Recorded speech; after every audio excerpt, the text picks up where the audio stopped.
सबको मेरा good morning. और आप देख रहे हैं CH TV। और हमारे ये जो कस्मो हिमालय जिम की जो सीरीज चल रही है, इस सीरीज में आपको फिर से स्वागत है। और आप सब कैसे हैं? और इसी कड़ी में हम आज तक की जहाँ तक भी अधिकारों का यात्रा के बारे में जाने हैं, अभी तक जानते हैं, अभी तक हम बताए हैं आपको। इसमें जो जो चीज़ें पढ़े हैं 539 से लेकर 1689 तक का, मतलब 539 BC से लेके 1689 तक का, जहाँ तक का सफ़र आज तक का हमारा हुआ है इस अध्याय में, इस कड़ी में, इस पे हम कई तरह की अधिकारों के बारे में जानते हैं। जैसे साइरस सिलेंडर का राइट्स गया, फिर उसके बाद आया जो मैग्ना कार्टा का राइट्स आया, उसके बाद पिटीशन ऑफ राइट्स का आया, और उसके बाद इंग्लिश बिल ऑफ राइट्स आए। ये बहुत सारे अधिकारों की, जो मानव अधिकारों की जो गारंटेड रूप में लिखित डॉक्यूमेंट के रूप में आए, ये सारी हम जानते होंगे। लेकिन आज ऐसी चीज़ से आपको रूबरू कराएंगे कि जो चीज़ें साइरस सिलेंडर से लेके इंग्लिश बिल ऑफ राइट्स में नहीं मिला था, नहीं हुआ था, इसी तरह की अधिकार को एक ऐसी इतिहास पन्नों पे आपको ले जाएंगे जहाँ पे आपको अधिकार तो मिलेंगे। इंसान को जो अधिकार उसी सारी अधिकारों पे मिला है, लेकिन पहली बार इतिहास में एक चीज़ आपको ये देखने को मिलेगा कि अधिकार जो वहाँ पे मिला था उसके साथ कई और अधिकार जुड़ के आए, और फिर उसी अधिकारों को प्रोटेक्शन मिलना शुरू हुआ। प्रोटेक्शन मतलब हम जैसे बोलते हैं कि प्रोटेक्शन ऑफ राइट्स, यानी कि अधिकारों की सुरक्षा का जो प्रावधान होता है संविधानों में, उसका जो नया जो प्रावधान है वो इसी कड़ी में आपको जानने को मिलेगा। और इसी कड़ी में हम आपको रूबरू कराएंगे ऐसी एक डिक्लेरेशन जो कि वर्जीनिया डिक्लेरेशन ऑफ राइट्स 1776 का माना जाता है। और जी ये वर्जीनिया डिक्लेरेशन ऑफ राइट्स का जो है, ये बहुत बड़े पैमाने पर इतिहास में बहुत अहम रखता है। चलिए दोस्तों, इसको जानते हैं कि क्या है एक्चुअली ये वर्जीनिया डिक्लेरेशन ऑफ राइट्स 1776 का क्या है, उसकी क्या मकसद है, उसका क्या क्या फीचर्स है, और उसमें कौन कौन से ऐसे अधिकार मिले जो कि बाकी तमाम अधिकारों की जो घोषणानामा हुई वहाँ पे नहीं मिला था। और इसी कड़ी में हम देखेंगे कि अधिकारों को सुरक्षा कैसे किया जाता है, और उसी अधिकार का सुरक्षा का प्रावधान क्या क्या होता है, उसी चीज़ में हम देखेंगे। तो चलिए दोस्तों, आज की इस अध्याय में ये बात है सन 1776 का। 1776 में जो अमेरिका की आसपास के जो कंट्रीज थे, उसमें एक कंट्रीज का नाम है वर्जीनिया। उस कंट्री का नाम है, उस देश का नाम है वर्जीनिया, जहाँ पे ये ब्रिटेन का कॉलोनीज भी वहाँ पर थे। और ऐसे माहौल हुआ था उसी समय, 1776 के आसपास का जो समय था, उसमें जो कॉलोनीज थे उनके बीच में कुछ वापसी मुठभेड़ थे, वापसी कुछ कलह थे, मतलब कुछ डिस्प्यूट्स थे। और ऐसे कुछ डिस्प्यूट्स को लेके 1776 को जून 12 1776 सन को एक डिक्लेरेशन आई, जो कि विलियम्सबर्ग वर्जीनिया में उस डिक्लेरेशन को माना गया, उसको लिखा गया, जिसको लिखा था जॉर्ज मासन ने, और जिसका पहली जो पैराग्राफ था उस पैराग्राफ को लिखे थे थॉमस जेफरसन ने। तो आइए दोस्तों, इसी कड़ी के पहले जो अधिकार है उसकी, जो वर्जीनिया डिक्लेरेशन ऑफ राइट्स का, उसमें कुल 17 सेक्शंस है, मतलब 17 sections in that particular Virginia declaration of rights on 1776 का। तो दोस्तों चलिए देखते हैं उसमें क्या क्या अधिकार ऐसे हैं जो पिछले अधिकारों में नहीं था। ठीक है, तो ऐसे कड़ी को देखते हुए जो पहली जो चीज़ें हैं, पहली जो सेक्शन है, उस सेक्शन को ये बोला जाता है कि ये डिक्लेरेशन ऑफ राइट्स जो है किसने बनाया, ये बहुत अच्छी लोगों ने बनाया वर्जीनिया के। It was drafted by the good man of Virginia. तो इसको इसे बोला जाता है कि वर्जीनिया के जो जो लोग थे, वर्जीनिया के लोग ही उसे बनाए, ये चीज़ें उसमें मतलब था। ठीक है, तो उसके साथ साथ जो जो राइट्स है, क्या क्या राइट्स है पर्टिकुलर, उसको बोला जाता है कि ऑल मैन, कि सारे जो इंसान है वो प्रकृति से, मतलब प्रकृति के हिसाब से वो समान पैदा हुए हैं, और अधिकारों के मामले में वो बिल्कुल समान ही है। जैसे हम बने कि हम जन्म इंसान के हिसाब से लिए, और जो अधिकार है वो भी हमारे समान तरीके से हमको अधिकार मिलना चाहिए। ये होता है सेक्शन 1 जो है आर्टिकल का, उसका एक्सप्लेनेशन है।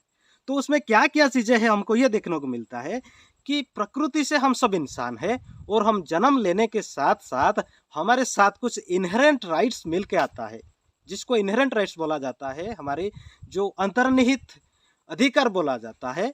ऐसे राइट्स को हमको साथ मिला हुआ है, ऐसा पहला डिक्लेरेशन में लिखा होता है, जो सेक्शन 1 का जो इश्यूज है। ठीक है, तो उसी हिसाब से अगर देखेंगे जहाँ पे क्या क्या चीजें मिलता है, हैप्पीनेस का, डिग्निटी का और फिर राइट्स का, ये तीनों चीजें हमको एक साथ मिलता है।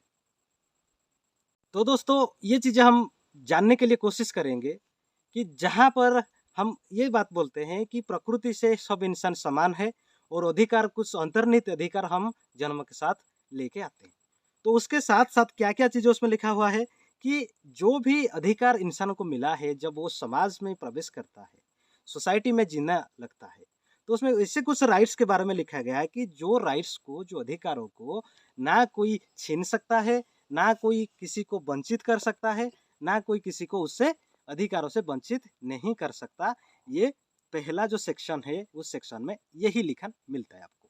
तो दूसरा जो सेक्शन में उसमें क्या मिलता है कि वर्जीनिया में जो है, जो पावर है, उसका जो सोर्स है, मतलब उसका जो सोर्स हम बोलते हैं कि सोर्स ऑफ पावर कहाँ से आती है, ये सोर्स आता है लोगों से। मतलब people are the main sources of power in Virginia. ये दूसरा सेक्शन है।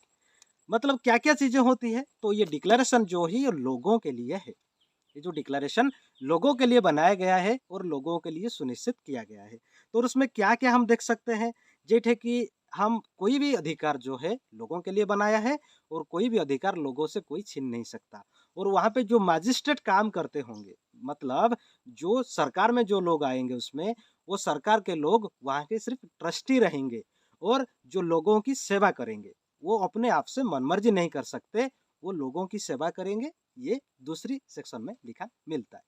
तो ये दोस्तों हुआ दूसरा सेक्शन, जो कि अधिकारों की कड़ी में हम ये जानते हैं। तो तीसरे सेक्शन के बारे में जानते हैं क्या लिखा है कि जो सरकार है, वहां की जो सरकार बनेगी, वो किसके लिए बनाई गई है? लोगों की सुविधा के लिए, लोगों की सुरक्षा के लिए। कि सरकार ऐसी है जो कि लोगों को खुशी देने के लिए, उनकी अधिकारों को सुनिश्चित करने के लिए और उसके अधिकारों का रक्षा करने के लिए सरकार बनाया हुआ है। यही होता है तीसरी जो सेक्शन है, उसमें हमको पता होता है। तो ये जो अधिकारों की बात हम कर रहे हैं, ये वर्जीनिया डिक्लेरेशन ऑफ राइट्स में पहली बार दुनिया में आई। तो तीसरी जो बताते हैं हम कि क्या क्या चीजें आती है, उसमें हम किसी को अगर एक्सप्लेनेशन देंगे कि गवर्नमेंट क्या क्या काम करती है, वो गवर्नमेंट को क्या क्या करना चाहिए या सरकार को क्या क्या करना चाहिए, उसके हिसाब से हम फिर से उसको देखेंगे। जो भी है, मतलब लोगों को शिक्षा का अधिकार देना, लोगों को पाठ पढ़ाना, लोगों को लॉ एंड ऑर्डर का मुआवजा देना, लॉ एंड ऑर्डर का सिचुएशन का जो वहाँ पे पैदा होता है, उससे लोगों को सुरक्षा पैदा करना, सुरक्षा को गारंटी करना, ये सारी चीज़ें गवर्नमेंट की ड्यूटी बनता है। ये होता है तीसरी सेक्शन में। और चौथा सेक्शन जो है कि किसी भी तरह की एमोलोमेंट्स जिसको बोला जाता है, किसी भी तरह का एमोलोमेंट्स किसी को नहीं दिया जाएगा। मतलब हेरिडिटरी प्रोसेस में जो एंशिएंट टाइम में आता था, हेरिडिटरी प्रोसेस में या किसी को, मतलब जो सिर्फ एक परिवार में पैदा होते हैं, जैसे राजा का बेटा राजा होता है, लेकिन ये चीज़ को वहाँ पे खारिज कर दिया गया। वहाँ पे जो है किसी को जन्म के आधार पर प्रिविलेज नहीं मिलेगी, यानी कि जन्म के आधार पर किसी को सुविधा नहीं मिलेगी, किसी को कोई बेनिफिट नहीं मिलेगी। जो भी मिलेगी पब्लिक के हिसाब से मिलेगी। यही था वहाँ का जो चौथा सेक्शन था। तो दोस्तों जो पांचवा सेक्शन जो आता है, मतलब सेक्शन 5 में क्या होता है, ये होता है sharing of powers between the legislature, executive and judicial department of the particular state. यही आता है, जैसे पावर का शेयरिंग होता है। जैसे भारत में भी हम पावर का शेयरिंग देखते हैं कि एग्जीक्यूटिव, लेजिस्लेचर एंड जुडिशियल, जिसको ऑर्गन ऑफ द स्टेट बोला जाता है, वही तीनों जो ऑर्गन है वहाँ पे उनके अंदर जो पावर है वो शेयरिंग होते रहेगा। मतलब उसकी स्थानांतरण जो बोलते हैं ना, शेयरिंग, एक दूसरे के साथ क्षमता विकेंद्रीकरण बोला जाता है उसको, क्षमता का, तो वो शेयरिंग रहेगा। तो क्या क्या चीजें हैं, अगर लेजिस्लेटिव का बोला जाए या जुडिशियरी का बोला जाए, या तीनों का जो है अपना अपना क्षेत्र का सेपरेशन रहेगा। कोई किसी के क्षेत्र में इंटरवल कब करेगा, जब किसी की तरह का कानूनी क्राइसिस पैदा हो तभी जाकर कोई उसमें इंटरवेन कर सकता है। तो इसमें जो 6 आर्टिकल है यानी 6 सेक्शन जो है, सेक्शन 6, उसमें क्या प्रोविजन है आइए जानते हैं। उसमें यही प्रोविजन है कि there will be a free and fair process of election, means जो वहाँ पे चुनाव होगा वो फ्री मतलब मुक्त और स्वच्छ तरीके से इलेक्शन होगा। मतलब क्या होती है, जब इलेक्शन की बात आती है उसमें लोकतंत्र की अहमियत बढ़ जाती है। तो लोकतंत्र में क्या क्या चीज़ें होगी, फ्री एंड फेयर इलेक्शन का प्रोसीजर है वहाँ पर। और उसमें क्या होता है, जो हमारा जो विल है, मतलब लोगों का जो विल है, उसका विल को हम क्या करते हैं कि किसी भी तरीके का उनकी जो इच्छा है वो क्या करते हैं, उस इच्छा को हमारी वोट के माध्यम से, हमारी प्रतिनिधियों के माध्यम से हम भेजते हैं। कहाँ भेजते हैं, पार्लियामेंट यानी कि लेजिस्लेचर में भेजते हैं। ठीक है, तो यही था 6 सेक्शन का प्रोविजन जो है यहाँ पर प्रावधान, यही 6 सेक्शन था। तो उसके बाद का आता है जो सेक्शन नंबर 7। सेक्शन नंबर 7 में क्या आता है कि किसी भी तरह का जो कानून बनेगा देश में, वहाँ की जो लेजिस्लेचर कानून बनाएगी, किसी भी तरह का कानून किसी भी कंडीशन में, मतलब किसी भी सिचुएशन में लोगों को अधिकार को अगर वो क्षुण्ण करता है यानी कि उसको हनन करता है, यानी कि ह्यूमन राइट्स को अगर वो वायोलेशन करता है वहाँ के लोगों को, तो उसी तरह की कानून को रद्द किया जाएगा, उसी तरह के कानून को इम्प्लीमेंटेशन नहीं किया जाएगा। ये सबसे बड़ा जो अच्छा प्रिंसिपल है ह्यूमन राइट्स की, ये सबसे बड़ा माना जाता है। क्यों माना जाता है, आपको एक उदाहरण के तौर पर अब बता सकता हूँ कि किसी भी कंट्रीज में अगर किसी तरह की कानून बनती है, फॉर एग्जाम्पल अगर हम बताएंगे भारत की, हमारे देश की अगर कानून को देखेंगे कि कानून कब बनती है लोगों को नहीं पता होता है, कानून किस लिए बनती है लोगों को नहीं पता होता है, लेकिन कानून जब बन जाती है तो उसका खामियाजा लोगों को भुगताना पड़ता है। यही प्रोसेस का जो डिफरेंस है, यहाँ पे जो प्रोसेस है हमारे देश में, कानून कब बनता है लोगों को नहीं मालूम होता है, लेकिन यही सिचुएशन को अगर वर्जीनिया डिक्लेरेशन में हम देखेंगे कि वहाँ पे अगर कोई कानून बनता है तो उसका जो ड्राफ्ट है, उस ड्राफ्ट को लोगों तक पहुँचाया जाता है ताकि उसी ड्राफ्ट में ऐसा कुछ भी ना हो जो कि लोगों की मूलभूत अधिकार और मानव अधिकार का हनन ना करे। ऐसी अगर अधिकार हनन करने वाला कोई कानून है तो उसको सस्पेंड किया जाएगा। यही सबसे बड़ा अच्छा प्रावधान है जो कि मानव अधिकार से सुसंगत है।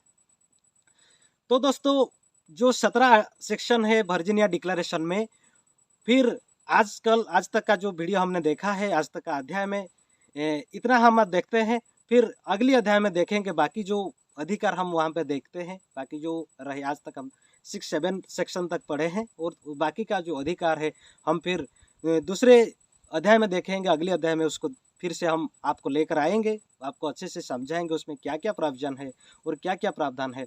और इसी कड़ी के साथ फिर आपसे विदाई लेता हूँ, और आप देखते रहिए कस्म ह्यूमनिज्म की सीरीज़ को देखते रहिए, आप समझते रहिए और आपके जीवन को सुखी बनाए। जय विज्ञान।